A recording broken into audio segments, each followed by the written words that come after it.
C'est bon? Alors c'est parti. Alors, nom, prénom, appellation. Fabien Jouve de Cahors. Donc le rouge et le blanc, en fait, c'est 30 ans. Et on a décidé de poser la même question à tous les vignerons. Comment tu verrais ton domaine dans 30 ans? Dans 30 ans, j'espère que tout se passera bien et que j'aurai fait un peu plus pour mon appellation, que j'aime énormément. Mais sur ton domaine en premier lieu. Ah, enfin, 30 ans, c'est pas grand-chose pour un domaine.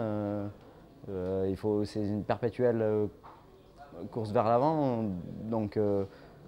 Ouais, je vais grandir pendant 30 ans, je vais grandir. Donc j'espère que je vais gagner en précision pendant 30 ans dans mes vins. Ouais. Et gagner en précision, c'est ce que tu Ouais. voudrais toi derrière. Ouais. Par rapport à un travail culturel, un travail au chai, les deux, Ouais, par rapport à avec des recherches. déjà une belle agronomie. Donc encore mieux travailler mes vignes, avoir une belle expression du terroir et puis dans les vins, faire des vins assez précis et qui soient identitaires, typés de mon appellation et qui expriment mon terroir et ma philosophie de vin.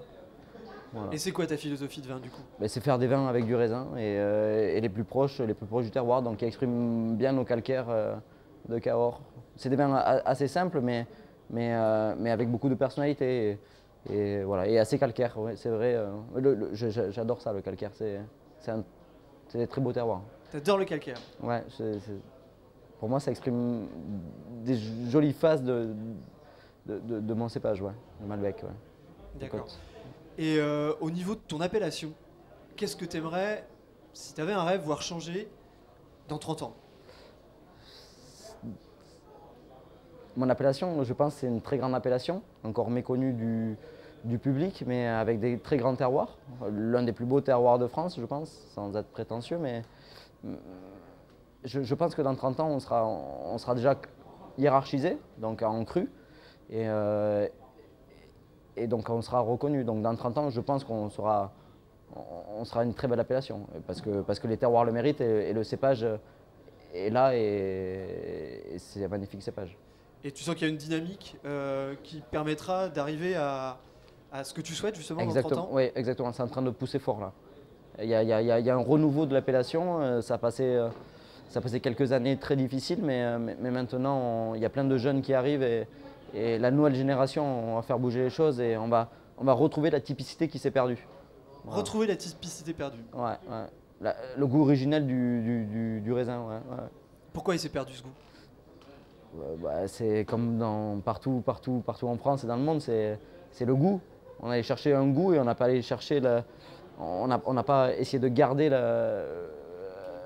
la typicité de l'appellation et entre guillemets le style de l'appellation. On allait chercher un goût international et pas laisser exprimer le cépage sur son terroir.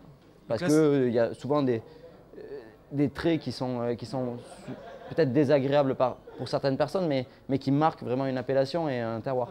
Et ça, tu penses que dans 30 ans, c'est bon, ça pourra arriver? Oui, parce qu'on travaille mieux, il y a une meilleure agronomie, on a des jolis raisins, on a des raisins qui ont du goût, et les gens commencent à comprendre comment on travaille un vin, comment on élève un vin, et donc on reste sur maintenant l'originel.